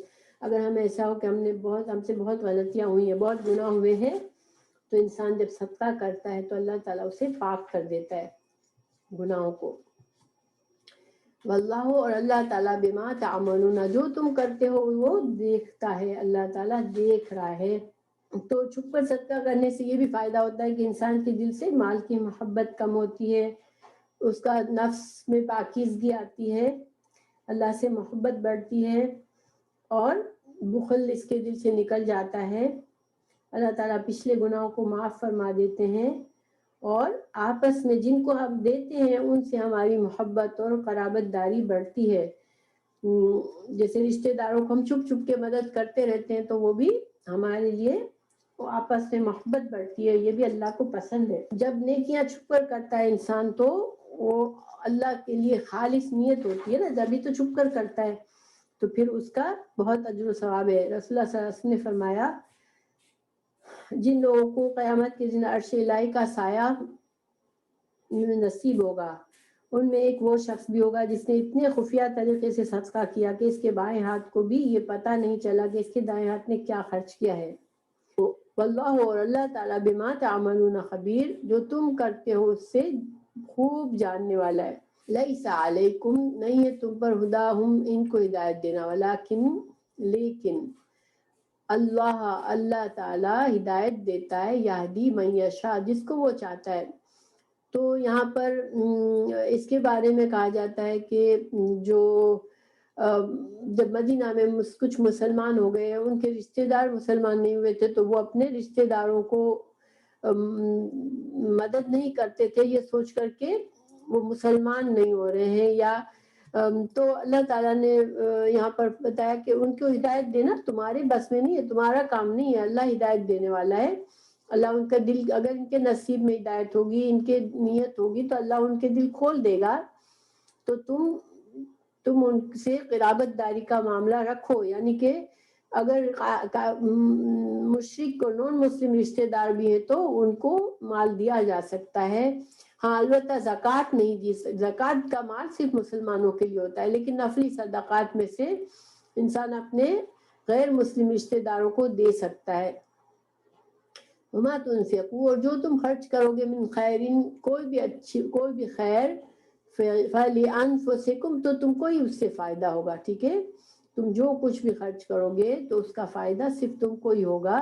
وما تنفقون، جو تم خرچ کرو گے، الا، مگر، ابتغاء، تلاش کرنے کے لیے، وجہ اللہ، اللہ کی رضا، اللہ کا چہرہ حاصل کرنے کے لیے تم جو صدقات کرتے ہو اس سے تم اگر اللہ کا چہرہ حاصل کرنا چاہتے ہو. کیونکہ دیکھیں قیامت کے دن اللہ سبحانہ تعالیٰ کا دیدار نصیب ہوگا مسلمانوں کو، جنتیوں کو. تو انسان کے دل میں خواہش ہو کہ میں چھپ چھپ کے صدقات کرتا رہوں تاکہ مجھے اللہ کا چہرہ کے دیدار ہو. تو یہ خواہش رکھنا بہت اچھا ہے کہ اللہ تعالیٰ فرما رہے کہ تم جو خرچ کرتے ہو اور تمہاری اگر نیت ہے کہ اللہ کا دیدار نصیب ہو تو یہ انشاءاللہ ہمیں نصیب ہوگا. وما تنفقوا، جو تم خرچ کرتے ہو، من خیرین، مال میں سے، یوفا، پورا دیا جائے گا، الیکم، تمہاری طرف، وانتم لا تظلمون، اور تم پر ظلم نہ کیا جائے گا. تو اللہ تعالیٰ کے پاس تمہارا کوئی ضائع نہیں ہو رہا، تم جو کچھ بھی دے رہے ہو اللہ سبحانہ تعالیٰ اس کو پورا اس کا تمہیں اجر و ثواب دے رہا ہے. اور تم پر کوئی ظلم نہیں ہوگا، یعنی آخرت میں تمہارے ساتھ کوئی کمی نہیں کی جا سکے گی. اگر تم نے اپنی طرف سے کوئی کمی نہیں کی، نیت بھی اچھی رکھی، اللہ کے لیے تم نے مال بھی خرچ کیا، تو پھر تمہیں بھی، تمہارے ساتھ کسی کے ساتھ بھی ظلم، کسی کی نیکی ضائع نہیں ہوگی وہاں پر. للفقراء، فقیروں کے لیے، الذین احصروا، جو گھیر لیے گئے، فی سبیل اللہ، اللہ کے راستے میں، لا یستطیعون، نہیں استطاعت رکھتے، ضربن، چلنے پھرنے کی، بھاگ دوڑ کرنے کی، فی الارض، زمین میں. مسلمان جب ہونے لگے تو بہت سے لوگ اپنا کام سب چھوڑ کر صرف دین سیکھنے کے لیے آپ صلی اللہ علیہ وسلم کے پاس مسجد مدینہ میں آ گئے ہجرت کر کے. ٹھیک ہے، اور وہ اپنا سارا وقت جو تھے وہ دین سیکھنے میں گزار رہے تھے. ان کے پاس اتنا وقت نہیں تھا کہ وہ بالکل گرے ہوئے تھے، وہ جا کے اپنے لیے کچھ کمانے کے قابل نہیں رہے تھے. وہ سارا وقت وہ مسجد میں رہتے تھے، کیونکہ اپنے دوسرے شہروں سے آئے تھے، سب کچھ چھوڑ چھاڑ کر ہجرت کی تھی انہوں نے. اور پھر اب مسجد نبوی میں ایک بنا ہوا تھی جگہ جہاں پر وہ رہتے تھے. اب ان کو اتنا وقت نہیں تھا کہ وہ جا کے اپنے کچھ کام دھام کریں، کوئی روزی کا ذریعہ ڈھونڈے. تو اب وہ ضرورت مند بن گئے تھے. تو اللہ سبحانہ تعالیٰ نے ان کے لیے یہ اس آیت کا نزول ان کے بارے میں ہے کہ وہ ایسے لوگ تھے جو کہ سب کچھ چھوڑ کے دین سیکھنے کے لیے اللہ کی راہ میں یہاں پر آ گئے تھے. یا سبہم، اور وہ مگر ان کے اندر اتنا تعفف تھا، وہ اتنا خودداری تھی کہ وہ کبھی اپنے منہ سے ظاہر نہیں کرتے تھے کہ ان کے پاس کچھ نہیں ہے. تو پھر دیکھنے والے کیا سمجھتے تھے ان کو الجاہلو، جو جاہل ناواقف لوگ تھے، جو ان کی حالت سے ان کو واقف نہیں تھے، وہ کیا سمجھتے تھے؟ اغنیا، کہ وہ تو غنی ہے، ان کو کوئی ضرورت نہیں ہے، وہ ٹھیک ٹھاک ہے. من التعفف، کیونکہ وہ مانگتے نہیں تھے، وہ اپنا پاک دامن لوگ تھے، وہ اپنی ضرورت کا اظہار نہیں کرتے تھے. تو جو لوگ ان سے ناواقف تھے وہ سمجھتے نہیں تھے کہ ان کو یہ بھوکے ہیں، ان کو کھانے کی ضرورت ہے، ان کو کپڑوں کی ضرورت ہے. تعرفہم، مگر تم پہچان لوگے ان کو، بسیماہم، ان کے علامات سے.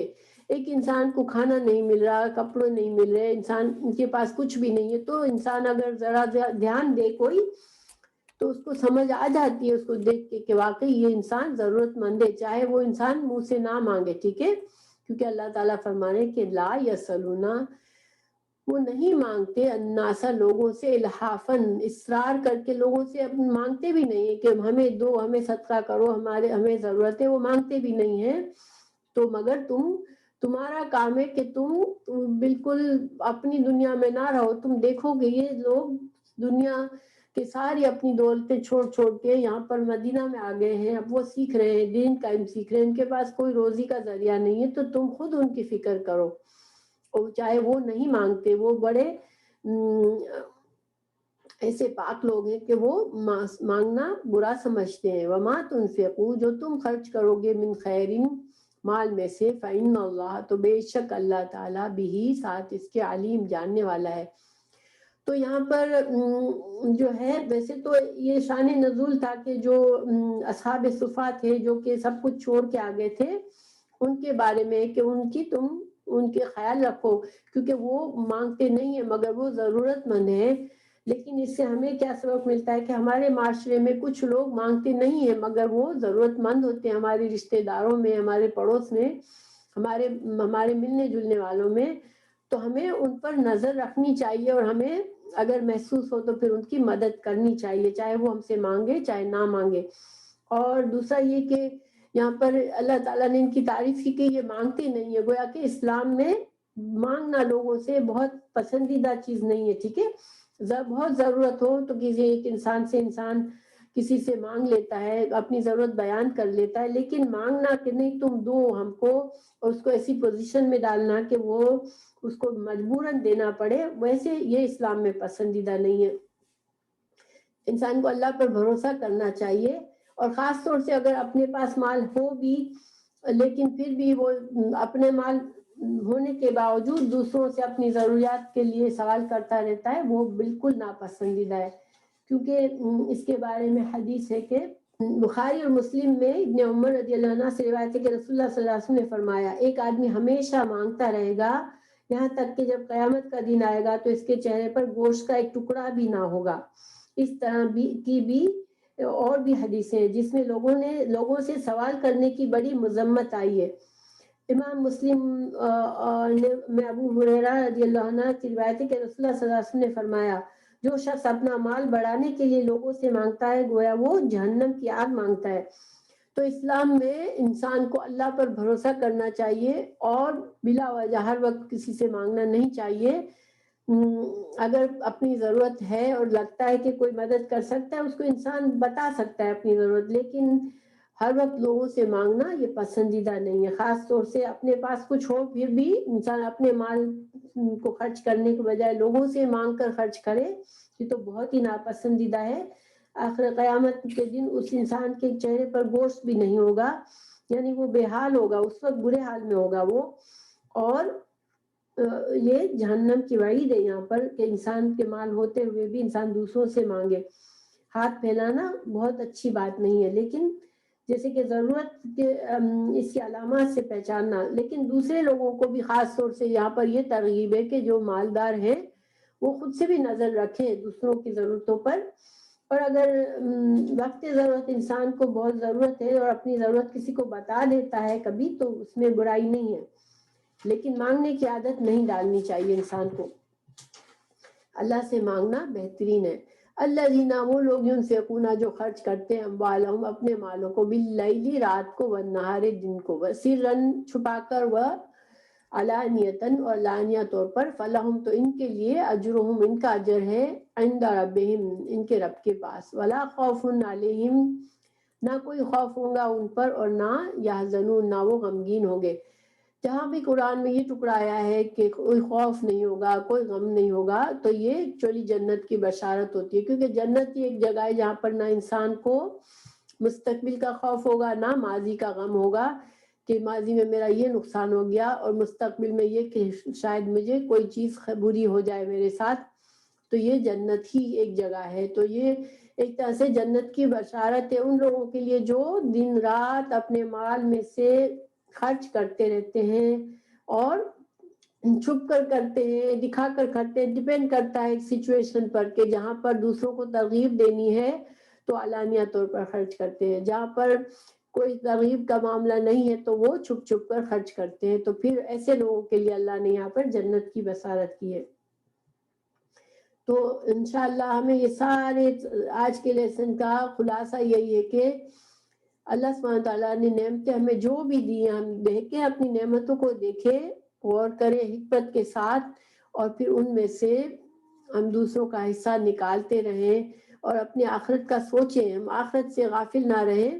اور یہ جو نعمتیں ہیں یہ ہماری آخرت کی کمائی کرنے کا ایک ذریعہ ہے جو اللہ نے ہمیں دیا ہے، تو ہمیں اس کو ضائع نہیں کرنا ہے. چاہے وقت ہے ہمارا، چاہے ہماری قوتیں صلاحیتیں ہیں، چاہے ہماری عقل ہے، چاہے علم ہے، چاہے مال ہے، جو بھی اللہ نے ہمیں نعمت دی ہم اپنی نعمتوں کو دیکھیں اور اس سے ہم وہ کام کریں دوسروں کو فائدہ پہنچائے تاکہ ہماری آخرت کے لیے اجر و ثواب جمع ہو اور اللہ تعالی ہمیں اس کے بدلے اپنی رحمت اپنی جنت نصیب کر دے. آمین.